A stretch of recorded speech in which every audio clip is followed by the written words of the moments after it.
the Fantasy Sanctuary. Week 17 is here. Hopefully, you are fighting for some championship weeks. Hope you had all had a good Christmas. Tom, I don't know about you, but this week is absolute carnage. It feels that there are games every day. I'm trying to keep track of injury reports, practice reports, who's playing what day. I'm a mess. What about yourself? Yeah, it's definitely not ideal for those of us who support teams who've already had a very convincing win. It's quite nice to be able to sit back for the rest of it. But obviously, we've got best ball championships going off, fantasy championships for all formats. And it is a little bit frustrating having that sweat prolonged out across the games. But hopefully, over the next hour, we'll be able to give people the matchup data, the ideas that they need to make sure that their lineups are optimized to go and get those championships. Exactly that. We're going to walk you through every single matchup one by one, talking you through the key players you need to play and updating all the information you need to crush those lineups and win those championships. We're going to start with a very interesting 3-game Saturday slate. The Chargers versus the Patriots. Now, the big news here, J.K. Dobbins, designated to return off IR. Looks like he's going to walk into a really, really juicy matchup perfectly for those Week 17 titles. Yeah, absolutely. I mean, you've been able to run on the Patriots all year long, and that's the kind of matchup which J.K. Dobbins is going to be absolutely salivating over. The Patriots' run defense ranks 29th in run defense DVOA. They've given up the 7th most fantasy points to the running back position. So I would feel very confident about J.K. Dobbins this week. I don't think you're going to be able to play Kamani Vidal in any role. If he sees any kind of action, it's going to be probably quite minimal. This game might not be high scoring enough to justify playing the RB2 on the Chargers team. Outside of Dobbins, Lad McConkey averaging 17 points per game over his last 5. Justin Herbert's coming off his best finish since week 11, finishing his QB8 last week. Confidence in all of them, no confidence in anyone outside of them.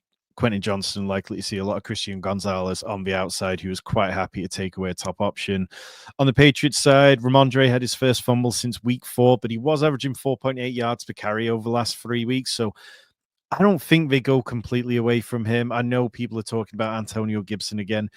Maybe if you can avoid playing Ramondre, you do, but in deeper leagues, I think he's still in play. Drake May over 17 points for 4 of the last 5 games, and the Chargers have allowed 20-plus points to QBs in 4 of the last 6 games. So I think with Drake May is an okay play in Superflex leagues or in DFS. Hunter Henry's been over 12 points in 3 of the last 5. We know where it's going there. And Kayshon Boutte last week popped up with a massive spike game, 20.5 points in week 16. That was the most by a New England wide receiver since week 6 and the second most by a New England wide receiver this year. So I'm not sure that you can fully count on that happening again. No, absolutely. It feels very consolidated, doesn't it? It's Dobbins, it's McConkey. If you want to get a little bit deeper, maybe Ramondre, Hunter Henry. But outside that, I don't think you can trust anyone, given the low over-under, given this is hopefully championship week where you've got a decent team if you're picking a lineup this week. Before we move on to the next game, though, remember, we are answering all of your start-sit questions. Get them in the comments below. If you're watching this on a replay, we will still respond to 100% of comments as we go through. The mid-Saturday game, we'll call it, is a bit of a juicy one. This has got a hell of a lot of playoff implications. The best defense in the league versus the best offense, Tom? Yeah, maybe. I think you can kind of look at both of them and say they've been susceptible to little brain farts along the way. But Joe Burrow made history last week by becoming the first quarterback to ever have 7 straight games returning 50-plus passing yards and 3 or more passing touchdowns in each of those 7 games. That's an astonishing amount. And part of it is because the defense just consistently puts them in bad situations. They have been better at turning the ball over in recent weeks, trying to give themselves more of a chance, but it hasn't really mattered. I feel like they can possibly turn the ball over here against Bo Nix, who is a bit up and down. He had 21 points last week against the Chargers, which is a really respectable number. Cortland Sutton seems to have gone a little bit off the boil in recent weeks here. Between weeks 6 and 13, he scored over 14 points in all of them. In the last 2, he's been below 12.5 points, which has been a little bit disappointing when you've got a player like Sutton who's likely carried you into the playoffs. Outside of Nix and Sutton, I'm not starting anyone. The running back situation is still a complete shit show. It was easier without Jaleel McLaughlin last week. but Jaleel McLaughlin's practiced in full this week. And so, yes, Estime and Javonte both hit double-digit points last week, but are they going to be able to do it again? I just have no idea, and it's a shame because we want to target the Bengals because their run defense ranks 27th in DVOA. They've been poor against the position all year. And for me, I just think that I'm starting Bo Nix, I'm starting Cortland Sutton, and then I'm starting Joe Burrow, Jamar Chase, T. Higgins, and I'm not overthinking this spawn too much. Of course, you're starting Chase Brown as well, who's been over 94 total yards in every game since week 9. He is coming off his worst performance since becoming the out-and-out starter, finished as RB21 last week, but I don't really have any concerns. Yes, the Broncos have been fairly good against the run, but when they've come up against really good running backs, they have struggled. Yeah, I think Cortland Sutton's the interesting one here. I've had more DMs about Cortland Sutton this week than I think any player I've had questions about all season. I don't know why, but everyone I guess that has made the championship is rostering Cortland Sutton, it seems. But how high are you on him this week? I know you said he's had a little bit of a down run. I've got him as wide receiver 22 this week. You over or under that? So I'm a couple of spots ahead of that. I do have him as my wide receiver 18, just simply because of the matchup. I think it's kind of one where it's like, when you're talking about 13, 14 points, that really is kind of that territory anyway, where like you can live with it. It's just understanding the downside of that play. But the Bengals, they've allowed so many teams to have top performances to their wide receivers, and they've really struggled against them that I'm fine leaning into it. Yeah, absolutely. And Tyler's in the comments saying about some great coach speak that Estime's getting. For me, this, Denver backfield has had coach speak all year, and I'm not sure any of it has been truly believable. Are you buying into it any more than at any point this season? No, because this is the same kind of coaching staff where we've heard how many things about Marvin Mims over the years and stuff. Like, we heard good things about Greg Dulcich, and Dulcich is now a New York Giants player. So it's tricky for me. I think, I 100% agree with Tyler. It's worth paying attention to that stuff. But like Tyler says, it's difficult to trust any of them. Yeah. Exactly what Tyler says. Absolutely. We're going to move across to the Cardinals versus the Rams. Now, Tom, I know this is a matchup that has got plenty of implications for yourself. Is this one that you're attacking in DFS as well? Well, yeah, so I've got a team in the Best Ball Finals that has James Conner as well as the Matthew Stafford double stack with Kupp and Nacua. I think that in the pod that I'm in for this finals, Nacua is completely unowned apart from my team. So if Puka Nacua could go absolutely ham, that would be amazing. The last time these two teams met was in week 2 when Nacua and Kupp were both not out there. The Cardinals won 41-10. So it's quite interesting to see how their paths have changed since that moment. Like, everything was quite down for the Rams, but since the Rams, they win, and all of a sudden, like, they can start breathing a sigh of relief about the playoffs. But the Seahawks are right down their neck after last night's game. Puka Nacua was coming off 13.6 points last week, which is his lowest in a full game this year, where he didn't get either kicked out of a game or leave with injury. Cooper Kupp's been below 5.5 PPR points in 3 of the last 4. So as much as I'm hoping for a big game, it doesn't feel like I can be overly confident in it. But that's part of the reason why I've got this team with such low-owned rosters, because they haven't performed particularly well lately. Kyren Williams has performed well. He's been over 18 points in 3 of the last 4 games. Matthew Stafford just has fallen consistently into that kind of QB2 range, and I think we can just accept him there for Superflex, maybe for DFS purposes. On the other side of the game, James Conner, absolute scintillating form, 26.2 points over the last 3 games is his average.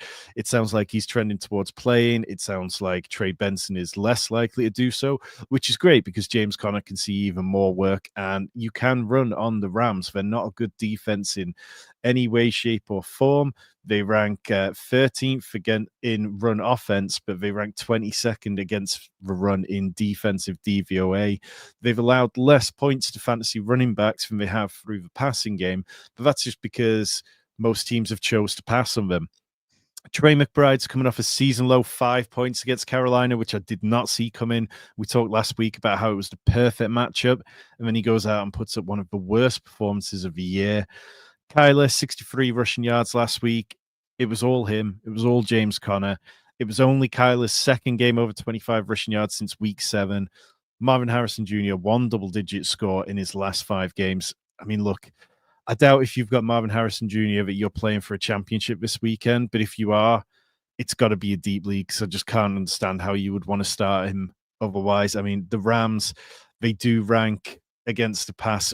They are 23rd, so it's not like you can't pass on them, but it just feels like Marvin Harrison, just unless he gets a touchdown, he's just not relevant. Yeah, absolutely. I would say I'm starting him in my points per failed back shoulder completion league because I think you can guarantee he's going to have at least 2 or 3 of those this week. I've been talking. I feel like I've talked about Marvin Harrison all season, and it just doesn't feel right. I feel like it's part on Marvin Harrison, it's part on Kyler, it's part on this offense. I feel like they just need to. It's a bit like I said about Caleb last night. They just need to rip it up, get into the off season, and kind of start again and say, right, let's build for next year because it's not looked right, it's not felt right. But yeah. Anyway, let's talk about some interesting things. I really like this matchup. I think DFS, it's a really nice one you can get after in terms of nice double stacks, bringbacks. I'm really, really hoping that James Conner is good to go because I enjoy watching James Conner play football so much, and it would be brutal for an awful lot of my fantasy teams if James Conner doesn't go as we head towards Sunday. Talking of Sunday, we're going to move on to the Sunday slate now, but remember, you got any start sit questions, you want to make sure those lineups are perfectly set up. Get them in the comments below. Whether you're live or watching on replay, we will answer 100% as we head to kickoff. Battle for the NFC East with an under 40-point over-under. This feels like such a sorry state of affairs. Look, Philadelphia, Kenny Pickett under center. We saw last week he only targeted A.J. Brown and Devonta Smith. Could that potentially be good for A.J. Brown, given the struggles he's had with Jalen Hurts over the past few weeks? Yeah, I put it in one of my Fantasy Pros columns this week that A.J. Brown not having Jalen Hurts this week, it's not the end of the world. Like, you touched on it, but like Kenny Pickett became hyper-focused on A.J. Brown last week. Jalen Hurts missed A.J. Brown on 2 targets that was sent his way before he got concussed. And then Kenny Pickett came in and targeted him 13 times out of 24 pass attempts last week. Like, that is an absurd number. And if we get that kind of production against this Dallas defense that ranks 19th in DVOA, has allowed their 9th most fantasy points to opponents, like, sign me up for that. I think that's a great recipe. It's possibly the only way that Saquon Barkley fails this week is if Kenny Pickett is just absolutely hammering the ball to A.J. Brown and Devonta Smith. Devonta Smith's been really volatile, wide receiver 2 to 3 territory consistently. I think you still start him if you need to, because the matchup is a good one. And because Pickett, like, he's not a good quarterback. He doesn't deserve to be a starter in this league, but he's serviceable enough in a matchup against a defense that's been a bit poor that we can play him. Saquon Barkley, absolute great matchup for him as well. Cowboys allow the 10th most fantasy points to the running back position. They also rank 28th against the running DVOA. So it's really just which way the Eagles end up attacking the Cowboys. Obviously, when we were week 17 stacking this game in best ball way back months ago, we hoped that CeeDee Lamb and Dak Prescott would be playing in this one. Without either of them, maybe Jake Ferguson benefits the most in the passing game. It's kind of hard to have too much faith in Brandon Cooks or Jalen Tolbert. They're dart throws, but I wouldn't want to start them in managed leagues. Rico Dowdle, I'd be okay starting him. He's averaged 21.4 touches per game over the last 5. Did manage only 1.8 yards per carry against Tampa Bay, which wasn't good. We know Tampa Bay can be quite good at stopping the run at times, particularly when you have a running back who isn't overly explosive. Now, the Cowboys' defensive line's been a lot better in recent weeks. The Eagles' defensive line is a mean unit, but I think I'd still be okay starting Dowdle simply because of the volume he'll see. Yeah, I agree. I think Dowdle is a competent volume play, but I want no part of this Cowboys offense outside of that. I think this Eagles defense, okay, they got shown up last week, but I think that says more about Jaden Daniels and how good he's playing at the moment than it does this Eagles defense. I think they are going to absolutely stomp all over the Cowboys, and I would be shocked if the Cows are able to move the ball at all, quite frankly. We got John Hutchison in the chat. He is saying he needs one full PPR, J.K. Dobbins, Isaac Grendo, Jalen Waddle. Thomas, where are you going here? I'm going J.K. Dobbins. I think the matchup is good enough. I think that the injury wasn't overly severe. You know, it was the kind of thing where they were being possibly a little cautious with J.K. Dobbins, but I think I'd lean fully back into him over Jalen Waddle, who sounds like he really is dealing with something and just there's nothing really for them to play for, whereas the Chargers at least need something. And Guerrero, Tyler mentioned it in our Discord earlier, the soft tissue injury, they can linger and wait until Monday night to play that one. That's not something I'd want to do. Yeah, absolutely. There's no way I'm risking waiting on Guerrero. I think it's J.K. Dobbins. Look, if he's active, I think his wheels up. We said it's a great matchup. I think you feel confident starting J.K. Dobbins. He's going to get the workload. I'd be seeing him a lot of touches over Kamani Vidal. Tennessee versus Jacksonville. I think both these teams had potential expectations. They could be battling for the AFC South crown at this point in the season, not potentially the number one overall pick that they are. Is there anything in this matchup other than maybe a Calvin Ridley revenge game? Well, maybe. And I think it's kind of interesting that Calvin Ridley is averaging 11 yards more per game with Mason Rudolph than he has done with Will Levis. So that's something where I don't feel bad about starting Calvin Ridley. Is 16.8 points last week with the most he's had since week 10. And I'd be okay starting him. I'd be okay starting Chigakonkwo, who's had 21 targets in the last 2 games. Now, obviously, Chigakonkwo's been very up and down with his production over the last couple of years, but against the Jags, who are just a terrible defense, they allow the 7th most fantasy points to the tight end position, the 5th most of a wide receiver, the 2nd most of a running back position, and the most quarterbacks. They rank 32nd in pass defense DVOA. It's a team where you should be looking to start as many players against them as possible. So if you're in a position where you need a tight end, go see if Chigakonkwo is on waivers, because that kind of volume is noteworthy. Tony Pollard's had single-digit points in 4 of the last 6 games. I don't really want to trust him. It sounds like, he's still banged up and dealing with injuries. Is Tajay Spears going to mix in more? I don't know. I think I'd rather leave that situation alone if I can afford to. Over on the Jags side, since week 11, Brian Thomas, no fewer than 86 yards in a game, double-digit targets in each game, also scored 4 touchdowns in that spell, averaging 21.9 PPR points per game. Maybe that's to do with the fact that the Jags are so beaten up at wide receiver, but it's also just a player who's finding his feet in this league and is truly excellent. The Titans have allowed the 4th highest completion rate since week 11. They also allow the 8th highest yards per attempt, all stuff that just bodes well for Brian Thomas. And then I'd even be willing to go back to the well on Brenton Strange, probably more in DFS contests or really deep leagues. 2 for 22 last week after 12 targets the week before was not what we were after. But the Titans have allowed 4 double-digit performances to tight ends since week 8. So I'd be okay rolling the dice on him if I need some upside. Yeah, the only thing I'm nervous about with Strange is he was essentially benched in the second half. I think it's... I don't know what the coaches have said this week. I've not checked out the coach speak on that, but I am nervous that Strange was essentially benched after, I can't remember if it was a fumble or drop catch. There was like a 2nd and 20 where, again, the ball hit his hands and he dropped it, and then he didn't see the field again after that. That was a big part of the reason why he disappointed. Can you trust a guy in your championship game that was potentially benched last week and might not see the field at all? That makes me nervous. So yeah, let's see. More DFS and really deep leagues than anything else. Yeah, absolutely. But all in on Brian Thomas. He's my start of the week this week. I think, look, we've seen the emergence over the last few weeks. Mac Jones is not a good quarterback, but the guy can just force feed the ball to Brian Thomas. I said in my rookie guide that Brian Thomas could be the wide receiver 1 as a rookie. He could be outside the top 10 after the first season. He's officially now my rookie wide receiver 1 in my trade values. I'd take him over Neighbors. I'd take him over Marvin Harrison. His development as a route runner has been absolutely phenomenal, but the biggest thing that's impressed me is his foot speed off the line. I thought he was always going to struggle as a bigger guy that kind of, takes time to get up to full speed, but the ability to take corners apart on the line of scrimmage is something I didn't see ever happening for him, and it makes me think that he can be a far, far better fantasy player than I ever dreamed of him. So I think we could well see him over the next week, maybe 2, potentially pushing towards that kind of top 6, top 7 dynasty wide receiver territory, because I think he's already well within the top 12 right now. Love it. The next game, though, the Jets versus Buffalo. Is this just a case of Josh Allen MVP watch against the Jets defense that are very much already on holiday and have been for the last 5 weeks?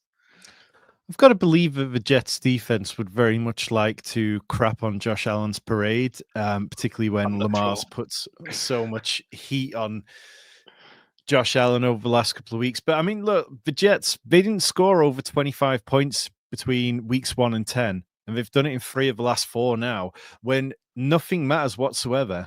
Aaron Rodgers has found a little bit more. He's found a little bit more juice, and he's getting the ball moving to Devontae Adams a lot. And that's coming at the expense of Breece Hall, who hasn't finished inside the top 20 running backs in any of his 3 last games. I think it would be nice to see the Jets lean back into the run this week, because the Buffalo run defense allowed the third most fantasy points to running backs, including 8 top 8 weekly finishes.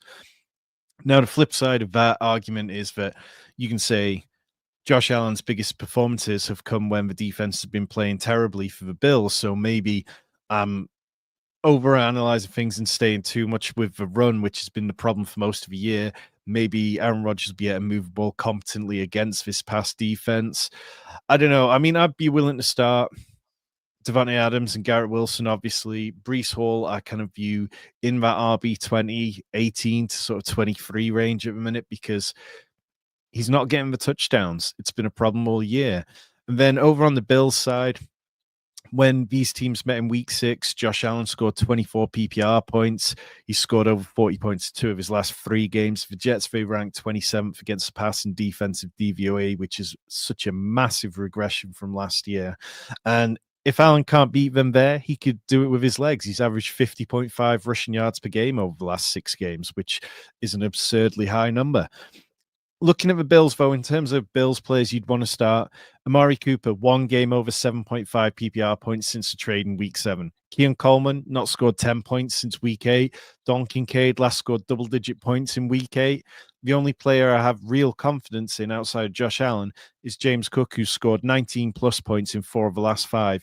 And, you know, the Jets, they're not a team that you need to be scared of running the ball on. They ranked 23rd in run defense. So I think there's lots of ways that the Bills could succeed, but I'm kind of hoping that the Jets can keep it interesting.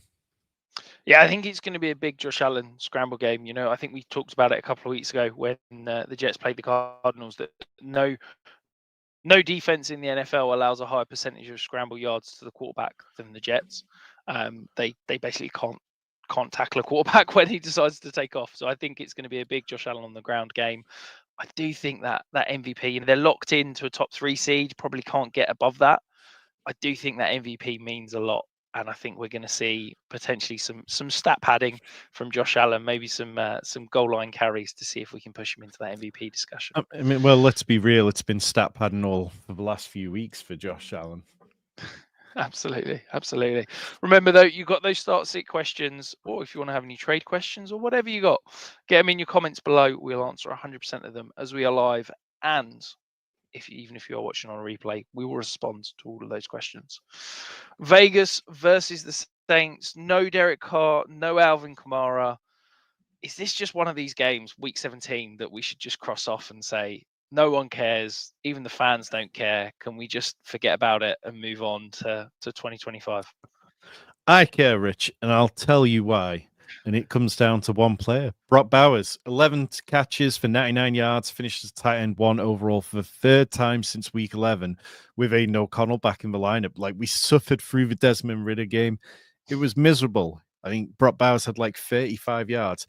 But now, back on track. Brock Bowers is 4 receptions away from breaking Puka Nakua's record that he set last year of 105 receptions as a rookie. And Brock Bowers is doing all that with terrible quarterback play. Last year, Puka Nakua had pretty decent play from Matthew Stafford. I just can't help but think what Brock Bowers would be doing with a better quarterback situation. He is, surpassed 1,000 yards. I think 3rd rookie tight end ever to do that last weekend. And he's just been excellent at every level of the game. Now, Jacoby Myers didn't have as good a game. He had his 5 targets, which was the lowest since week 2. I think he can bounce back here against the Saints, who've been really struggling. all year defending the pass. They rank 25th. They rank 12th against the pass in DVOA. But it's more just because teams have been choosing not to pass on them rather than it being a case that teams can't pass on them. In terms of teams being able to run the ball, do we see more for this kind of split between Amir Abdullah and Alexander Mattison? Last week I talked about how Alexander Mattison, if the game script stayed positive, I thought he'd have a bigger game. He had 12 rush attempts to 7 from Amir Abdullah. Both found the end zones for both kind of okay flex plays. The Saints have allowed 5th most fantasy points to the running back position, 30th in run defense DVOA. On the other side, very little interest. Kendry Miller averaged 5.1 yards per carry last week, but the Saints, they got blown out so quickly. It was like they'd had like 3 drives and were down by 20 odd points or so. Kendry Miller, maybe if things stayed closer, could have been more involved in the game. Maybe he does this week. Spencer Rattler, though, 48% completion rate in his last 2 games. It's miserable. Maybe MVS, if he's out there, could be a decent dart throw for DFS contest, but that's as far as I'm willing to go with that team. Yeah, I don't really want to touch anyone on the Saints. I'm not excited about Kendry Miller. I think the problem is that he's leaving the field on those high value touches. We're not going to see him potentially in the receiving game, and it just limits his fantasy production. So yeah, I think I'd be interested in some of the Raiders options, but it's not a game I'm looking to target much. The Colts versus the Giants up next. Now, we saw the Colts last week absolutely destroy on the ground. Anthony Richardson yet to practice this week. The Colts are still optimistic he's going to play. How are you feeling about, is this going to be Richardson or are we going to see Flacco start? It probably says a lot about what they saw from Joe Flacco, that they are desperate for this to be Anthony Richardson, because if this was a case that they had any confidence in their backup, you probably wouldn't be starting a guy like Anthony Richardson at this point in the year.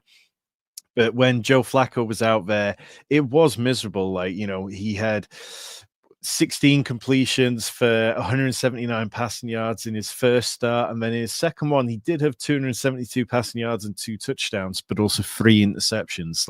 It was just really tough sledding for them. So I can understand why they want to go back to Richardson, who, while he's still passing the ball bad and he's still looking very underdeveloped, he's scored over 20 fantasy points in 3 of his last 5 games, and that all comes from production and moving the ball in some way or another. And the Colts have been doing enough to stay alive in the playoff race. There's been 4 different quarterbacks who've rushed for over 44 yards against the Giants this year, including Lamar Jackson for 65 in Week 15. The Giants are ranked 29th in pass defense DVOA. They've allowed 7 top 12 fantasy performances to quarterbacks. So if Anthony Richardson's out there, I'll start him as a QB2. If Joe Flacco's out there, I'd consider him a deep dart throw only. I think what we saw from him was pretty miserable, but it also will be a bump to both Josh Downs and Michael Pittman, who've only managed single double-digit games in their last 3 each. Jonathan Taylor, been excellent over the last 3. I feel very confident about him. He's averaged 144 yards over the past 3 games, scored 4 touchdowns, should have been 5, but he dropped the ball. Now he's facing the Giants defense that's woeful against the run. They allow 4.8 yards per carry and the second most rushing yards per game at 142.6. So very much think that Jonathan Taylor can have a huge game here against a Giants team that's just ready for the season to end. You look at everything they're doing and it is just frankly miserable. So yeah, all over Jonathan Taylor. Yeah, I love that. Hopefully, if you could survive through the regular season and end up with Jonathan Taylor in these playoffs, truth is he's probably carrying fantasy titles, whether that be best ball, managed leagues or whatever. It's been a hell of a run, and hopefully he continue it this week against that woeful Giants defense. A couple of questions in the chat though, Tom. Shadow is Wicked saying need one flex. So Marvin Harrison Jr., Chinga Okonkwo, Rico Dowdle, Jerome Ford, Tajay Spears. That'd be Jerome Ford for me. Yeah, I'd go Jerome Ford. We're going to get to the Cleveland game in a couple of games, but feel really positive about him. Top 10 RB in both the last 2 weeks. Yeah, absolutely. And then last question, AJ Brown or Brian Thomas Jr.? I'm still AJ Brown ahead of Brian Thomas Jr. I think you look at the sheer number of targets. We just talked about it not too long ago, but when Kenny Pickett came into the game, he targeted AJ Brown 13 times out of 24 pass attempts. And the Cowboys, they've allowed 2 top 8 fantasy finishes since week 12, allowed 5th highest completion rate this year and the 3rd highest yards per attempt.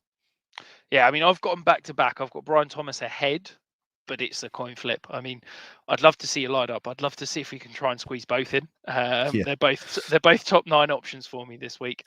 And then the other question: Bryce Young or Drake May if Anthony Richardson doesn't go. Man, I mean, I do like Drake May. We talked about how the Chargers have allowed 20-plus point games to 4 of the last 6 quarterbacks that they faced. I think that I'd probably just go with Drake May a couple of spots ahead of Bryce Young. But, I mean, we're about to talk about that game next, and I do like that matchup for some sneaky potential. I just have more faith in Drake May's legs than the kind of floor which Bryce Young has. Yeah, absolutely. It would be Drake May for me as well. And then last question. Basically, his opponent has a loaded matchup, loaded team. He has Bo Nix, Jordan Love, Gibbs, Bucky, Taylor, Chuba, Sutton, Higgins, and McConkey help. I think you're in good stead. I mean, like, look, Bo Nix has got a really nice matchup against the Bengals defense that can't do anything. You got Jordan Love in a game which has got one of the highest over-unders of the week at 48 points. You've got Gibbs, who scored over 20 points in like 4 of the last 6 games. Bucky, who had a season-high 28 points against the Bucs last time he played. Jonathan Taylor, who went nuclear last week. Chuba Hubbard, who had his season-high last week. Cortland Sutton, who's been a little bit down, but again has a really good matchup. T. Higgins, who should be fine against the Broncos, and Lad McConkey, who's averaging 17 points per game over the last few. This is why you're in the fantasy playoffs, because you've had a good team, and I wouldn't overthink this one. Yeah, of course. So he wants us to set his lineup. So 1 QB. So we've got Bo Nix or Jordan Love. That's Bo Nix for me this week. Yeah, I'm Bo Nix as well. Yeah, and then he needs 2 running backs. So Gibbs, Bucky, Jonathan Taylor, Chuba Hubbard. So for Gibbs and Bucky for me. Yeah, Gibbs and Bucky, but Jonathan Taylor is the flex. I would say that straight away. And then agreed. At wide and then the wide receiver is Higgins for me. Yeah, I'd go Higgins ahead of the other 2.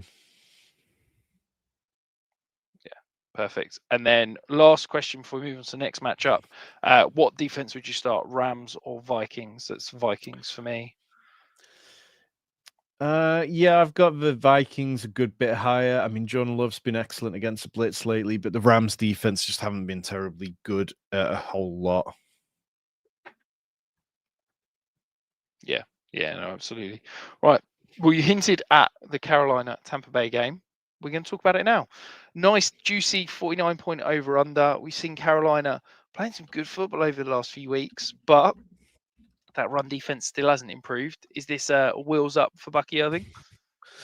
Yeah, I mean, it should be. Like I just touched on, Bucky Irving has been fantastic this year, and he's been fantastic when he played the Panthers in week 13. He scored a season-high 27.5 PPR points. The Panthers were ranked 32nd in run defense DVOA. They've allowed top 8 performances to 8 different running backs this year. And I'd be comfortable starting both Rachaad White and Bucky Irving this week, because Rachaad White, he's also been really good over the recent games. He's averaged 16.7 points over his last 3, had 3 touchdowns in those 3 games. 3.7 receptions per game this year. That's the 7th most among running backs, even with him coming off the field. The Panthers just allowed 9 receptions on 9 targets to Arizona running backs in week 16. No qualms about any of them. Mike Evans now 192 yards away from his 11th straight 1,000-yard season. J.C. Horn's going to be out for the Panthers, which makes Mike Evans' life a lot easier. Sterling Shepard and Cade Otton both ruled out, which means that we should see more Jalen McMillan. It'd be great to see him have a really big game this week. And then on the Panthers side, I mean, yeah, you start Adam Thielen. He's been fine. He's been decent enough over the last few games with 15 points in 3 of the last 4. Bryce Young, I probably don't want to start him even in a super flex league unless my third option is significantly worse. And then Chuba Hubbard, I mean, yeah, it's not a great matchup, but Chuba Hubbard is coming off a season high last week. I think he had, like 32 points. So why would you not start him despite the fact that the Bucs are good against the run? Yeah, I think, look, if the Panthers are going to move the ball, Chuba Hubbard needs to be big part of that, and we know that he's going to get the workload both in the run, but also gets a few contributions in the passing game as well. I'm really excited about what Bucky Irving could do this week. I think it could be a massive, massive get right spot and could completely blow up. So yeah, very, very excited to watch this one, as much as they're not a huge amount of fantasy options. But remember, as we've just answered a whole host of start sit questions, if you've got any more before we finish, we'll answer 100% of them live whilst we are indeed live. Miami versus Cleveland next. Tom, before we came on, we saw the breaking news about Deshaun Watson's contract. Yet to see the finer details, but I'd imagine it's no massive difference. I guess we're probably just potentially pushing some money rather than it being a 2-year cap hit over the third year with some extra void years added on. Any impact for you potentially, whether it be dynasty or kind of best ball for next year? I think the bigger thing will be what's the caliber of the quarterback they bring in. Are they bringing in someone like Andy Dalton, or are they bringing in someone who really can compete for that starting job? I mean, somebody like a Derek Carr or someone like that. Or are you looking at Kirk Cousins? Like, yes, then you'd be talking about two players who have both had Achilles injuries in recent years and both had issues. But I think that Kirk Cousins could succeed with the Kevin Stefanski scheme. He would get the ball out on time. So it'll be very interesting. Obviously, they could do that because Kirk Cousins' contract is likely to cost him the absolute minimum. So the next move is the one where I'll probably be able to make bigger judgments on it. For now, it just feels like it was inevitable they had to do something. Deshaun Watson was absolutely woeful this year, but they're stuck between a rock and a hard place on that contract. In terms of what they want to do now, I mean, starting DTR shows that they're just trying to squeeze up the draft board a little bit. They have a chance. They're kind of tied with a bunch of teams at the minute for, 3 wins. Maybe they could sneak into the top 3, top 4, depending on how things shake out over the next 2 weeks. DTR went 20 of 34 last week, 157 yards and 2 interceptions against the Bengals. Now, if the Browns really want to spoil the party next week against the Ravens, if they beat the Ravens, then it'd stop the Ravens from winning the AFC North. But I just think that the Browns are in such a deep tank right now. David Njoku was the only player I was really excited to start. 32% target share last week, 8 for 66, ruled out. Jerome Ford, been over 100 total yards in both last 2 games since Nick Chubb got injured, RB9 in consecutive games. Dolphins ranked 24th against the run. They've allowed 6 games over 17 PPR points to running backs this year, including in week 13 to Josh Jacobs. Ford, 72% opportunity share in week 16. He will see enough of the ball where you can start him. On the other side, Devon Achane coming off his second 30-plus point game of the year. Now he gets to go up against a Cleveland defense that ranks 17th against the run. It is easier to pass on them than run, which shouldn't be a problem for Achane because most of his work is coming in the pass-catching area of the game. So I think fine. Achane, definitely an easy start. Waddle, I'm not expecting to play. Tyreek Hill, below 12 points in 4 of the last 7, but you can start him here. Cleveland ranked 31st against wide receiver ones. And, I mean, look, if you got Tyreek, you've just got to start him. There's no need to get cute on it. Even 12 points from Tyreek is probably more reliable than the other options you have. Yeah, absolutely. It's Ford and Dolphins players, isn't it? I don't think you can be confident any of those wide receivers for Cleveland, sadly, because you can't even hope that Jameis Winston, there's an injury and he comes in because he's probably going to be the third quarterback again. So yeah, it just destroys any hope for those Cleveland pass catchers. A game I'm very excited to watch though, Tom. Green Bay versus Minnesota. Nice big 48-point over-under. This Vikings defense we know is crazy. We know Jordan Love is either, feast or famine versus the blitz. Do you think this is going to be a feast or famine game for him? I think he's going to be all right because, over the first half of the season, he was terrible against the blitz, and we saw that in that game against the Vikings early on. But he's first in yards per attempt against the blitz since week 11. He's top 6 in completions over expected. So he's definitely sorted some of that stuff out. I just think that this team, the Packers, they don't really want to pass the ball. They want to run the ball. You see what Josh Jacobs has had over the last 5-6 games. He's had over 20 PPR points in 8 of the last 9, and they've just really leaned into him at a high volume. when these two teams met in week 2, it was one of Jaden Reed's best games of the season. He had 27.1 points. The Vikings have allowed 14 different receivers to score over 18 points against them this year. So perhaps if we don't get Christian Watson this week, it'll be easy to say, okay, Jaden Reed's going to see a more consolidated target share. Maybe we're going to see more from Romeo Doubs. But outside of Jaden Reed, I don't think I'd really start anyone. Maybe Romeo Doubs at a push. Tucker Kraft, fringe tight end 1 territory each week, but it's not been as impressive as we kind of hoped it would be. I think you can probably have more confidence starting TJ Hawkinson, with the Packers allowing the 10th most fantasy points to the wide receiver position. Obviously, Justin Jefferson, absolute smash spot, 30-plus points in 2 of the last 3 games. Jair Alexander has been ruled out for this one. The Packers have allowed 5 20-plus point performances this year, including 2 since the start of week 13 alone. So, they're struggling without Jair Alexander out there.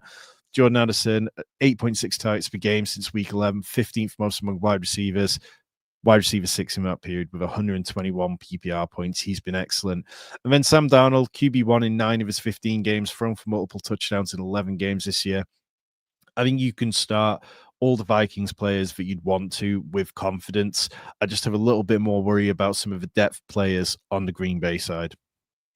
Yeah, it does feel like this Green Bay defense has been rounding into form. It's been getting over the last few weeks. A lot of that has been some fairly easy matchups. I am very interested to see if Sam Darnold continues to just aggressively push the ball down the field like basically no one else in the league. He trusts his guys. He gives them his chances. Sometimes that works. Sometimes it comes back to haunt him. But I think this will be another game where he continues to take those risks. Chris is in the chat asking us to pick 2. Malik Neighbors, Tyron Tracy, Garrett Wilson, Jaden Reed, Marvin Harrison Jr. It's Neighbors is a must, and then it would be a toss-up for me between Tracy and Wilson. The fact it's only 0.5 PPR, I'd potentially lean Tracy. I'd go with Garrett Wilson. I think I'm a bit higher on the Jets than yourself. Maybe I've not been hurt by them in the same way you have been over the years. But yeah, if I'm leaning into Malik Neighbors, I probably want to believe that game is going to flow through the passing game and lean into that. But if Anthony Richardson's ruled out and we've got Joe Flacco, then maybe the ball struggles to move more, and then I'd pivot to Tyron Tracy ahead of Garrett Wilson. Yeah, it does feel slightly cute, potentially relying on 2 fantasy options in week 17 from that Giants offense. I don't really see a world where both get home. Atlanta versus Washington. Now, this is potentially, to me, the most exciting game on the slate. An awful lot in hand in terms of playoff implications. And I really want to see Michael Penix play a second time out. Where do you want to attack on this matchup, Tom? Well, it always comes back to Drake London, doesn't it? I mean, it's always going to come back to him. But if you looked at Drake London's box score last week, you probably wouldn't even realize he'd had a quarterback change, particularly to a rookie left-handed quarterback making his first start. Drake London has averaged 8.4 targets per game this year, so 8 in week 16. Caught 5 of them. His average is 5.0 catches per game. Yards per reception, 11.8 last week. Average this season of 12.1. So everything we want is kind of similar. We just need Drake London getting into the end zone more often. And I think you can do that against this Washington team. They rank 20th in run defense DVOA. They rank 28th in pass defense DVOA against wide receiver 1s. They rank 24th in pass defense DVOA overall. Marshall Lattimore isn't going to play this game. Only came back to play against the Saints and now is immediately sitting again, which is quite funny when you look back at the trade compensation they gave up for him. Bijan Robinson, 20-plus points in 8 games since week 6. Just been an absolute volume hog. Been excellent with it. You can run on the Commanders as well. They are not a team who stops anything particularly well. On the other side of the ball, Jaden Daniels, down period between weeks 7 to 11 where he's averaging, he scored over 20 points a game one time. Bounced back in a massive way, averaging 29 points over his last 4 games. Finished no worse than QB7 in the last 4. He's also rushing a lot more. His average over the last 4 games is 63.7 yards per game, up from 43.0 across the rest of the season. The Falcons have allowed 3 different quarterbacks over 50 rushing yards this year, giving up 7 top 10 finishes to the position. Both teams have got stuff to play for, so I think that there's plenty of upside here. The only player who I'm not really excited about is Kyle Pitts. No double digits points since week 8. Yes, he was a bit more involved last week, but he practically tossed the ball into a defender's hands for Penix's only interception. Terry McLaurin, I benched him last week in a pretty high stakes league, thinking that the Eagles were a matchup I didn't want to get involved with. Terry McLaurin's had over 17 points in each of the last 4, which shows me that, yep, he's not a matchup player now. He's just somebody who's reliable. Brian Robinson is not somebody who's reliable, been below 12 PPR points in 3 of the last 4. Really expected better from him. Yeah, it's been painful. You and I were incredibly excited about Brian Robinson, and it does feel like it's just disappointed. And in terms of Kyle Pitts, I'm not sure anyone should be surprised that he's not someone we're starting. He's not in my top 20 tight ends this week. He hasn't been for the last 3. Like, I just don't think we should be talking about him, quite frankly. So we'll stop and we'll move on to the final matchup of the week. Oh, what this could have been 4 months ago, 5 months ago when we were looking at the schedule. This was probably the juiciest Monday Night Football pick of all when they did the schedule. They were excited about it, and now it's disappointed. The Detroit Lions have over 20 players currently on IR. The San Francisco 49ers have been absolutely decimated up front. Well, where do you want to start? It feels like there's still some fantasy relevancy as we're in this final week. Yeah, maybe so. I'm not sure necessarily where it's coming from, because we're looking at teams that, like you say, both offensive lines seem to be, well, both teams are dealing with injuries. Like, for me, the Niners made a whole slew of moves this week that kind of suggest that, good offensive line play out of them this week might be a complete reach, which is disappointing because we've been able to rely on that offensive line over the last couple of years to make the game easier for those around them. Now, Deebo Samuel, like, in all the players I got wrong this year, Deebo Samuel is absolutely one of the most. He spiked with 25.1 points last week. Between weeks 8 to 15, he had 25.6 points. It's just been such a headache. I'm not sure if you can rely on that. Last week, yeah, he looked much better, but he's yet to break 25 rushing yards in a single game this season. So I see people talking about him getting more rushing work. It doesn't really count for much. If he's not getting into the end zone, it's not going to matter. I think you can get into the end zone against the Lions, though, because they are so beaten up. They are playing so many defenders who weren't in the starting lineup for large quantities of a year.